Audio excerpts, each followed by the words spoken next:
Well, hello and welcome to another Daily Dominion. We have Thursday, and that means it is another mix of just two expansions. And in this case, we again have some ally stuff, and this time it's mixed with empires instead of seaside, which we had yesterday.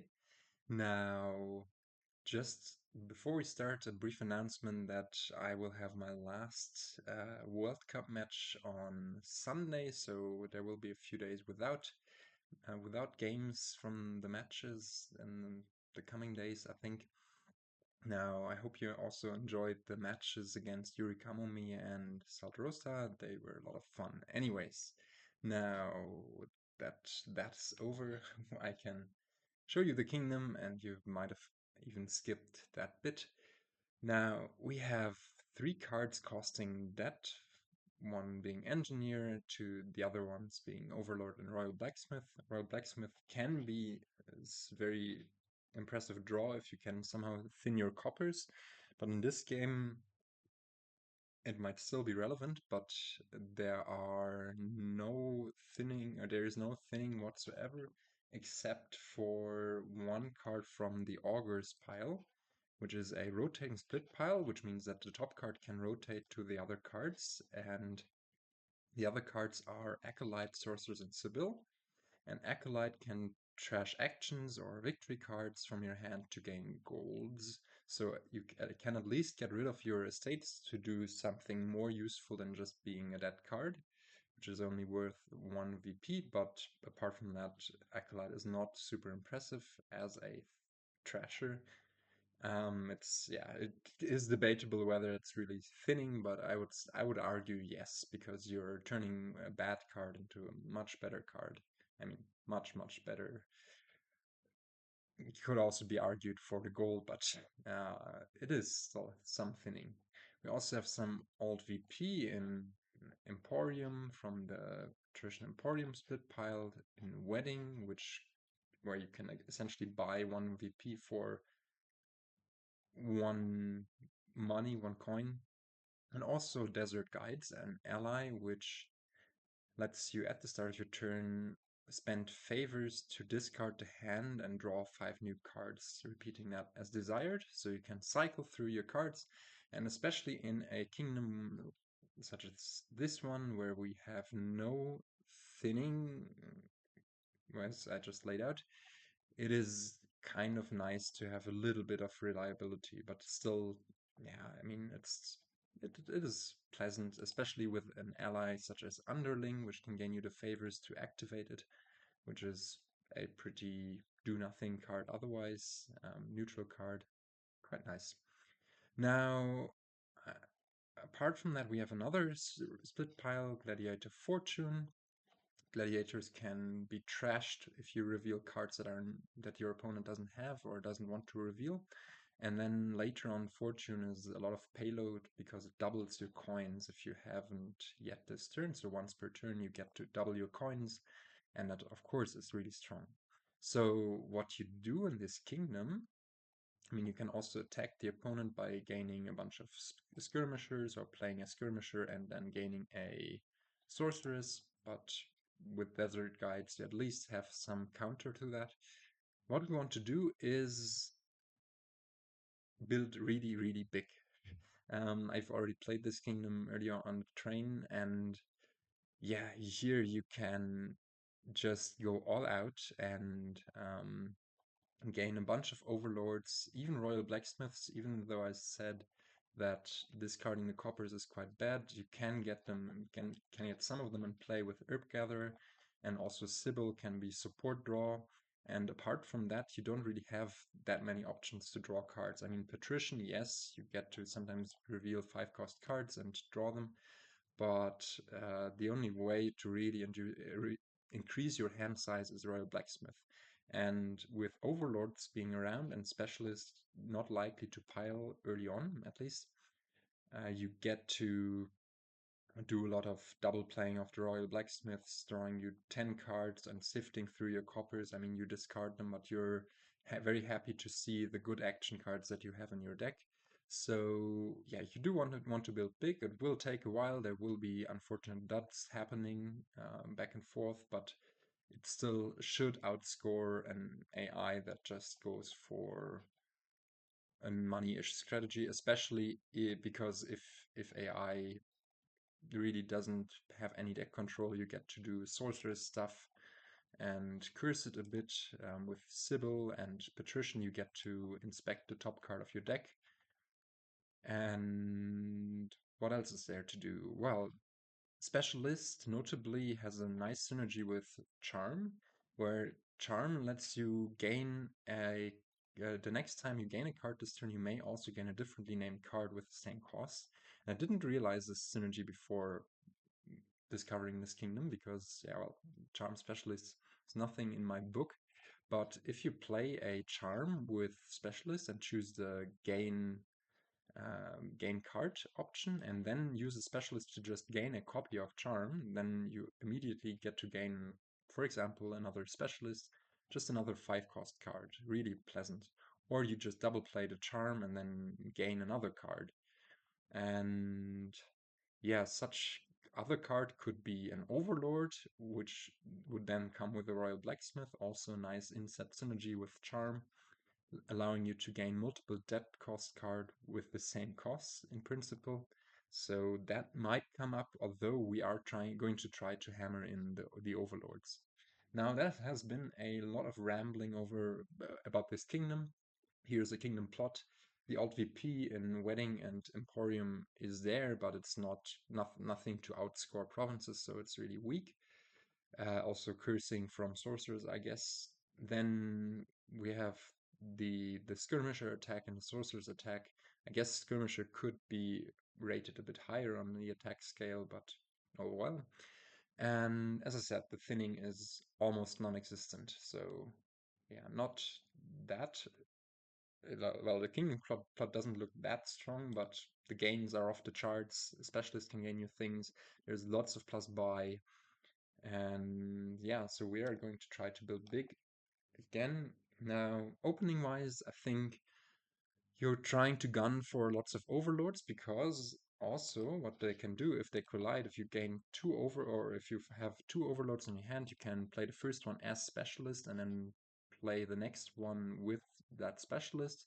Play it once normally, for example, to play an underling or a gladiator, depending on where in the shuffle you are, and then gain a copy of the of the second overlord with the specialist, and that lets you get around this steep 8 debt cost of overlords. So that is a thing we want to go for, and thus we will probably just try to open overlord.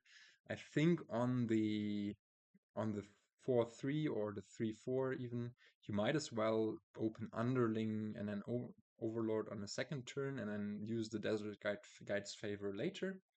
For the 5-2 or 2-5, it doesn't matter. When you use the desert guides, you will always shuffle in 11 cards where the overlord is contained on turn 2. But yeah, it's nice to just get the overlord in. I guess on the 5-2 you could think about gunning for specialist overlord, but that has a really low roll if you find the specialist on its own. So I think it's good to just go for an overlord. Now, I would say we start this game and just go for this overlord. Here it would have been nice to be able to already have another desert guide favor, but it's only turn 2. So what we're going to do here might be a bit weird, but we are going to go for just an overlord. Next turn, hopefully find the other one and play it as an underling to then cycle back. I said cycle back, but no, our overlord bottom decks. But at least we do get to do the neat trick here.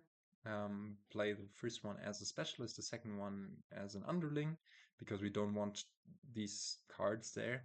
And then gain a copy of an overlord. And now we get to the desert guides this hand away.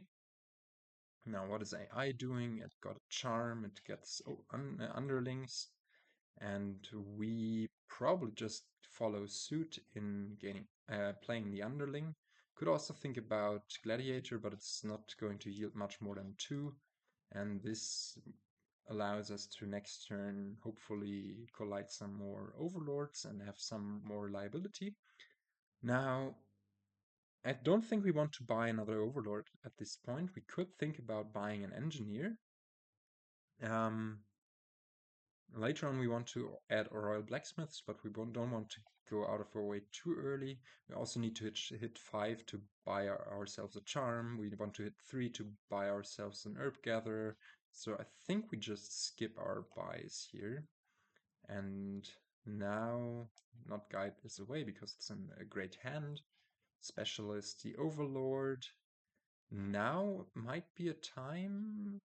Well, I didn't pay full attention. Last turn we had 2 estates in there. So the last 2 cards here should be coppers, and thus we can draw and then buy an herb gatherer. It's very important that you don't just overlord the herb gatherer because and rotate away from it, because then you lose the control over the augurs pile. So I think it's best to just underling, gain a copy of the Overlord, racking those up because they are going to be really useful later, and get our hands on an Herb Gatherer. And this is an amazing hand. We don't even need the favors, but nonetheless, we will get to do some fun stuffs here. I think now is the time. What we can do and what we probably should do is Herb Gatherer at the end of this to just to get rid of those 10 cards in there.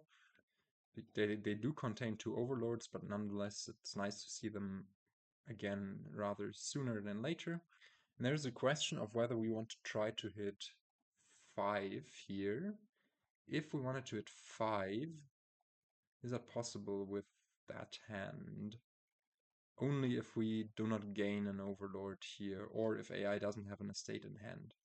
And now I didn't pay enough attention to what it was doing, so maybe it doesn't have an estate in hand.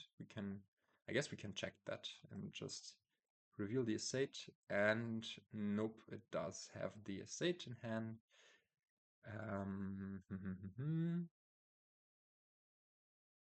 And maybe, oh no,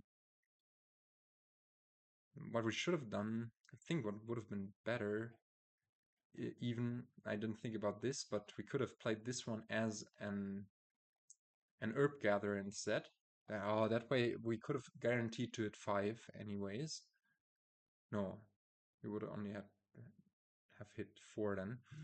But played the herb gatherer, then played one as an acolyte, trashing the estate. But now that chance has passed, I guess, so we play it again, I guess, as an herb gatherer.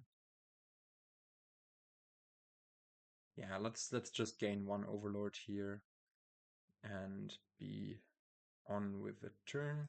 And AI has one of the Overlords, that's also important to note. Now we can gain a copy here, and somehow I thought we had 1 more Overlord play, but that's apparently wrong. If we, yeah, of course, I know I'm not paying full attention here apparently.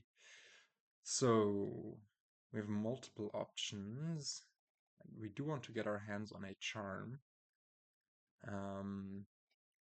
Yeah, so I'm playing this rather slowly at this point because there's a lot to consider. We also would like a physical gladiator in our deck later on. I wonder whether it's better to trash the estate for gold and then to gain another Overlord. But yeah, probably it's better because that also powers up the Herb Gatherer we have in the deck. Let's just play it again, go for that, and buy ourselves a Royal Blacksmith. And we can actually even do that together with a Gladiator. We have a bunch of villages in all of our Overlords in principle. Now, of course, we do not have that if they just show up as single Overlords. That is, of course, a risk. I think we Desert Guides this hand, actually. And this one as well. And yeah, this is kind of a sad turn, but it's more or less self-induced. And you get to play the underling, because then we'll hopefully see the gold or the gladiator, gain a copy of an overlord, again reveal the estate, this time even get the money for it, and top deck a gold. And just desert guide away this hand again. And yeah, with the decks we have, I'm not surprised we're having so much trouble. And yeah, here it's, I think, better. No, actually, let's. If we play the Herb Gather, we will reveal the gold, but then we'll only hit 4 anyway. So I guess it doesn't really matter. And there are a lot of nice cards in there which we wouldn't like to discard. So we just hit 4 that way. And I guess we buy an underling, an actual underling for our deck. All the other cards are not that enticing. I guess Acolyte could be alright to trash it later to gain an Augur. But yeah, no, I like the underling. And there is the Royal Blacksmith down there, so we do want to just double play this. Probably as a patrician. Play it again as a specialist. Play it as a patrician, which was clear. Of course, we could have just skirmished it or underlinked it. We actually should have. Play it again. Play this as a specialist. Play it one time as. Do we want the favor more or the coin more? Be really nice to hit 5 somehow this turn. So let's go for the coin and play it again as a specialist to. Okay, this is very nice. Now gain a copy of this, and we are, I think, guaranteed to find a card that gives us 1 coin, so we can just underling this to next turn get rid of that. So yeah, even 2 underlings and get our hands on this charm. Now we have 2 favors racked up, and yeah, this is going to be a rather long video, I guess, and this is exactly the hand we want to see. Now we get to specialist this. Probably play this again because there's another Royal Blacksmith in there. And now we can just play this once again, do the same thing over and over again. And I guess we just keep on specializing. Now let me show you the trick that I talked about earlier. We can gain both a specialist and a charm. Could gain a copy of an Overlord here, but it's better to put more Royal Blacksmith in the deck. And also, we need to pay attention in how many Overlord plays we have left. This might be the last one, actually. I didn't count. Now, we have played this one. No, I think we have another play of this Overlord here. So, okay. I hope I'm not wrong. Gain copy, and now, okay. We have one more specialist play which we can use to specialize the underling, I guess. And just play it again. Now gain a copy of an Overlord. And we've bottom decked the Herb Gatherer there, I think. And that's not great. Also, it's not great to have these 5 cards on top, but I think it's fine, actually. Let's. AI has a few golds. AI has a. Could also just trash out an estate, or and there's so many options in here actually. Um, hmm. Actually, let's play this one more time, and it paid off because we do find this charm, which AI is likely to not have. We can gain 2 cards, and also trigger a new shuffle with all of the cards in it already, which will probably discard those 4 junk cards. Now here we can attack the AI a bit because we have played one of the Overlords as a skirmisher, and go for probably skirmisher specialist and have them discard. I mean, they have the favors racked up, but we force them to spend them essentially. And do we discard this hand? I believe we do. We want to find Overlord, Royal Blacksmith somehow, or something like this where we can just do a chain. No, actually, let's start a chain with the specialist. We don't want to gain that yet, and try to move through our deck. Play this again, and nope, we don't find we do not find any of the Royal Blacksmiths, unfortunately. So I mean, we can still search for them with one more skirmisher and then followed by an underling play. I guess we do it, and we don't find them, but oh well, it's a junky deck. That's what is going to happen anyways. On the plus side, we do get to add fortune if we so want to, but I think we just want to add more, probably specialist charm or skirmisher specialist.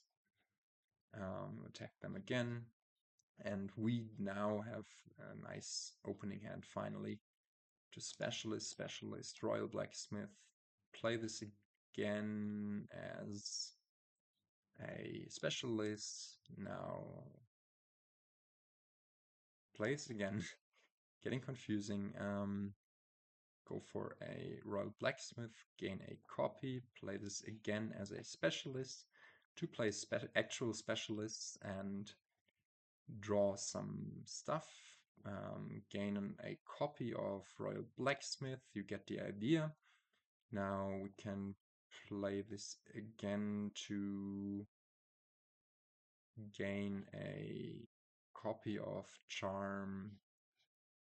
We haven't played a skirmisher yet. Specialist. Now play this one more time. Or do we have more Royal Blacksmith down there?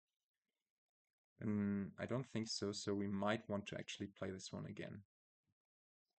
And now do the charm thing to gain a card and a copy of specialist. Play this again. Getting really, really confusing here, not going to lie. But yeah, we do want to... what we can do now, I guess, is a really neat thing with that charm. And actually, because of that, let me not do the charm trick just yet. Play Overlord as specialist, of course. Do the Herb Gatherer twice. Now we get to rotate this, play it again, and rotate towards the Sibyl. Now, I think what we can do, and I mean, this is probably not optimal to do, but can now double play the charm to play gain card again. Double play the specialist to gain card. And now the final specialist can gain us a copy of a gold, and then we will get all of the 4 Sibyls. But actually, we do not even need to do that yet. We can continue our turn, I guess, and only maybe buy the gold. And just keep in mind that we have those 4 charms, because I believe, well, if we gain a copy of this, we will just rack those up. But then we end our actions. This was the last specialist play. So let's continue the turn just a tiny bit. Not gain a copy of the gold just yet, but rather maybe double play the underling or the skirmisher. I think the skirmisher is fine. Play it again. We could also gain a copy there, but then we have 5 copies of specialists, which we, I guess, do not really want at this point. And let's draw this other specialist we have there. It's fine to discard those coppers, because this yields this extra gold. And now we picked up all of those juicy Sibyls for reliability for the next turn. And along with that, we get to, I guess, just pick up a fortune. We didn't get the gladiator in play, but gold is a junk card anyways, which we have too much of. And that was quite the nice turn. I mean, AI is doing well as well at 20 victory points, but yeah, we are just zooming. And the nice thing about Sibyls is that we actually get to put coppers into the bottom of our discard pile. And this means that our royal blacksmiths will not care about drawing coppers that. And now I'm not thinking all too much about this, to be honest. It's I would say we just play this rather aggressively, can do some actual specialist stuff, we can do some more Overlord stuff for as, I guess, Herb Gatherer also, because we do want some buys here. We don't want to rack up just a bunch of money and a bunch of buys, and that's to do that, it's probably best to specialize the golds, to specialize the the charms. I guess we play our natural herb gatherer, or first we draw, I guess. Sorry, I'm play this again, and now we've discarded 4 of the coppers. Just specialize all this. I guess we double play this herb gatherer at this point.